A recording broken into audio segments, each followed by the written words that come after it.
नमस्कार। कभी सोचा है कि कुछ भी ना करना मतलब सिर्फ चुपचाप खड़े रहना भी किसी को सलाहों के पीछे पहुंचा सकता है? सुनने में अजीब लगता है ना? आज हम इसी हैरान कर देने वाले कानूनी सवाल की तह तक जाएंगे। तो सवाल सीधा यही है, क्या सच में कुछ ना करना भी हमें अपराधी बना सकता है? चलिए इस दिलचस्प कानूनी गुत्थी को एक सच्ची घटना के जरिए सुलझाते हैं। तो हमारी कहानी हमें ले चलती है झारखंड की एक छोटी सी अदालत में। देखिए, यहाँ कोई बहुत बड़ा हाई प्रोफाइल केस नहीं चल रहा था, बल्कि एक ऐसी घटना की सुनवाई हो रही थी जो दिखाती है कि कानून के ये दांव पेच हम सबकी जिंदगी पर कैसे असर डाल सकते हैं।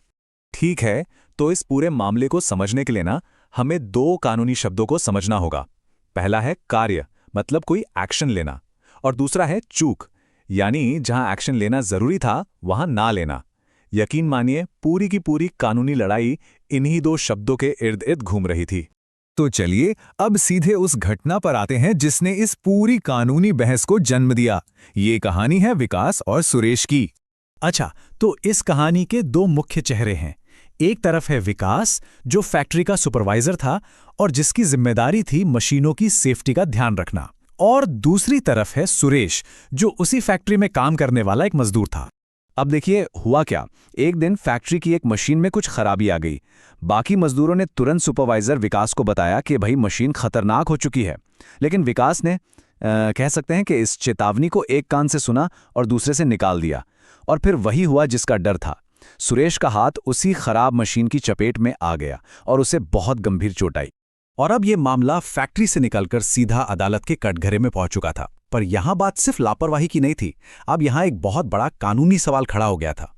अदालत में हुई सुनवाई में ये बात शीशे की तरह साफ हो गई कि विकास को खराब मशीन के बारे में सब कुछ पता था।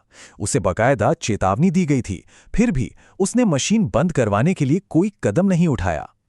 लेकिन असली सवाल तो अब आया।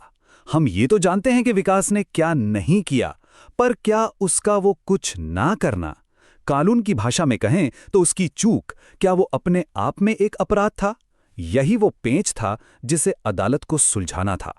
और इसी कानूनी उलझन पर रोशनी डालने के लिए हमारे सामने आते हैं डब्ल्यू दास, एक कानूनी जानकार जो हमें समझाएंगे कि इस मामले में कानून आखिर कहता क्या है।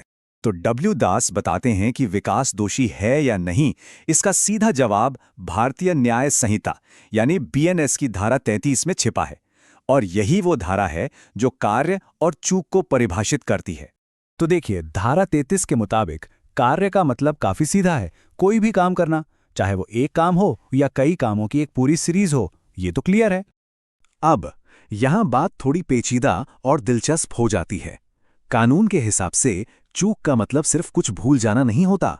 इसका मतलब है उस काम को करने में फेल हो जाना जो करना आपकी कानूनी जिम्मेदारी थी। ये असल में एक कर्तव्य का उल्लंघन है। तो फिर सवाल ये है कि कोई चूक अपराध कब बन जाती है? इसके लिए 3 सीढ़ियां हैं। पहली, किसी व्यक्ति की वो काम करने की कानूनी जिम्मेदारी होनी चाहिए। दूसरी, वो अपनी लापरवाही की वजह से उस जिम्मेदारी को ना निभाए। और तीसरी, जो सबसे जरूरी है, उसके ऐसा ना करने की वजह से किसी और को कोई नुकसान हो जाए। और सोचिए, ये सिर्फ फैक्ट्री सुपरवाइजर पर ही नहीं, एक डॉक्टर, एक बस ड्राइवर या किसी पर भी लागू हो सकता है। तो कानून तो हमने समझ लिया। अब वापस अदालत में चलते हैं और देखते हैं कि जज साहब ने इस परिभाषा को विकास के मामले पर कैसे लागू किया। देखिए, जज साहब का तर्क एकदम साफ था। एक सुपरवाइजर होने के नाते मजदूरों की सेफ्टी विकास की सीधी कानूनी जिम्मेदारी थी। ये हो गई पहली शर्त। मशीन खराब होने की जानकारी के बाद भी उसे बंद ना करवाना उस जिम्मेदारी से चूक थी। ये हो गई दूसरी शर्त। और इसी चूक का सीधा नतीजा था सुरेश का घायल होना। ये तीसरी शर्त भी पूरी हो गई। इसलिए अदालत ने विकास को दोषी करार दिया। अब जब विकास दोषी साबित हो गया तो अगला सवाल था सजा का।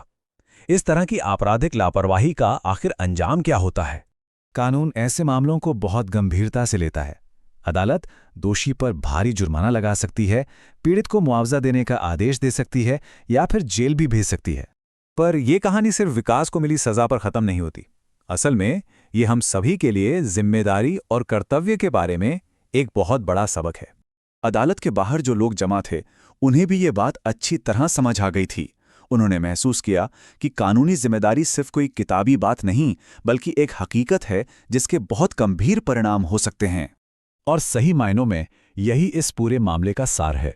कानून हमें सिर्फ गलत काम करने से नहीं रोकता, बल्कि वो ये भी पक्का करता है कि हम वो काम जरूर करें जो हमारी जिम्मेदारी है, क्योंकि कई बार हमारा कुछ ना करना किसी के कुछ कर देने से भी ज्यादा खतरनाक साबित हो सकता है।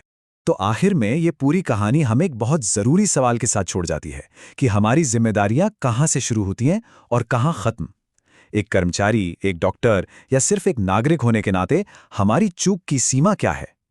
ये एक ऐसा सवाल है जिस पर सोचना हम सबके लिए जरूरी है।